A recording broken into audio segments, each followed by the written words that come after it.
Hello guys, welcome back to my channel. তোমরা কেমন আছো? আশা করি ভালোই আছো। তো আমি আজকে একটি নিরামিষ রেসিপি তোমাদের সঙ্গে শেয়ার করব, তাই জন্যই চলে এসেছি। তো আমি মশলাতে নিয়ে নিয়েছি কাঁচা লঙ্কা, জিরে, আদা, চালমগজ, একটু পোস্ত, একটু সর্ষে। তো আমি কম মশলা দিয়ে আজকে এই গরমে একটি দারুণ নিরামিষ রেসিপি করছি। আলু আর পনির দিয়ে একটি রেসিপি করছি। তো আমি আলুগুলো ডুমো ডুমো করে কেটে নিয়েছি, পটলগুলো এভাবে ছিলে নিয়েছি, মাঝে মাঝে ছিলেছি, আর পনিরগুলো এইভাবে আমি কেটে নিয়েছি। তো আমি এই মশলা দিয়ে আজকে করছি, শুকনো লঙ্কা ছাড়া করব, যেহেতু অনেকটা গরম, তাই জন্য শুকনো লঙ্কা আর কম মশলা দিয়ে আমি এই আলু পনির রেসিপিটা তোমাদের সঙ্গে শেয়ার করছি।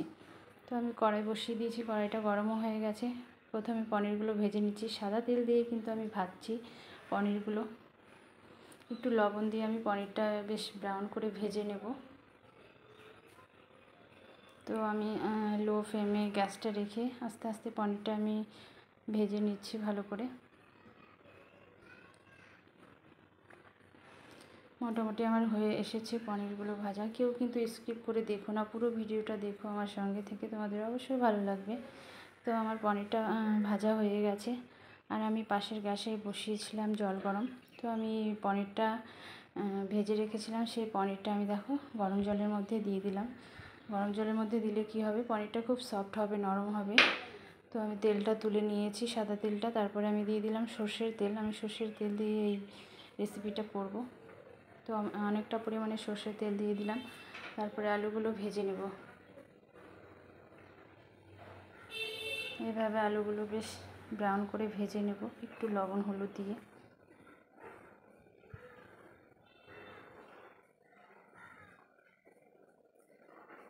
তো আমি প্রথমে দিয়ে দিলাম একটু লবণ, তারপরে দিয়ে দিচ্ছি একটু হলুদ। অল্প অল্প করে হলুদ লবণ দিয়ে আমি আলুটা ভেজে নেব খুব সুন্দর করে।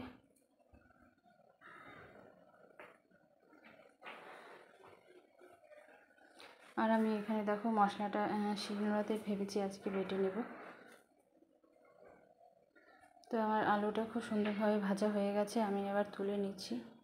আমি ওই তেলের মধ্যেই পটলগুলো দিয়ে ভেজে নেব, সেম প্রসেসেই ভেজে নেব।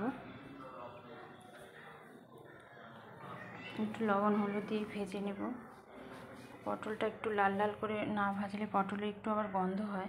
পটলটা বেশ লাল লাল করে কড়া করে একটু ভেজে নেব লবণ হলুদ দিয়ে।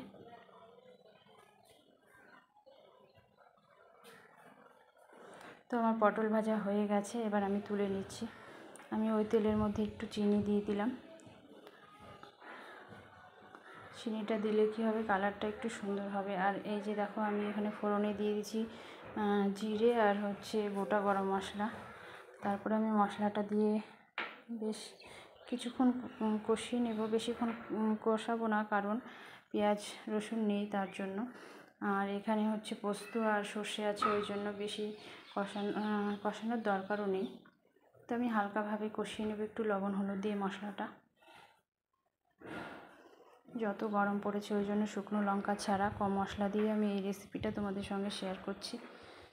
তো আমি মশলার মধ্যে দিয়ে দিলাম আলু আর পটলগুলো ভেজে রাখা। তো আমি একটু মিশিয়ে নেব মশলার সঙ্গে। তো আমার ভালোভাবে মশলার সঙ্গে মেশানো হয়ে গেছে আলু আর পটলটা। তারপরে আমি পরিমাণ মতো জল দিয়ে দিচ্ছি। গন্ধটা কিন্তু খুব সুন্দর বেরিয়েছে গাইস, কি বলবো। কিন্তু আমার একটা ভুলই হয়েছে, আমার তেলটা তুলে নিতে হতো, ফ্রেশ তেল দিয়ে করতে হতো। তো তোমরা ফ্রেশ তেল দিয়ে সবাই ট্রাই করো। তারপরে আমি জল থেকে তুলে রেখেছিলাম পনিরগুলো, সেই পনিরগুলো দিয়ে দিলাম, ভেজে রাখা পনিরগুলো। এবার পনিরটা মিশিয়ে নেব। মোটামুটি হয়ে এসেছে আমার আলু পনিরের এই রেসিপি।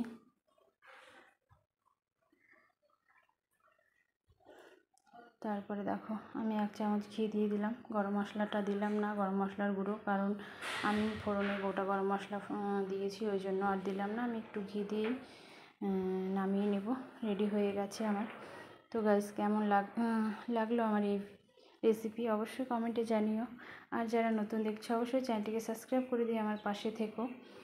সবাই কিন্তু ট্রাই করো, খুব ভালো লাগবে। আর এই রেসিপিটা ভাত দিয়ে বা রুটি পরোটা দিয়ে সব কিছু দিয়ে খুব ভালো লাগে। সবাই ভালো থেকো, সুস্থ থেকো, টাটা বন্ধুরা, সবাই ভালো।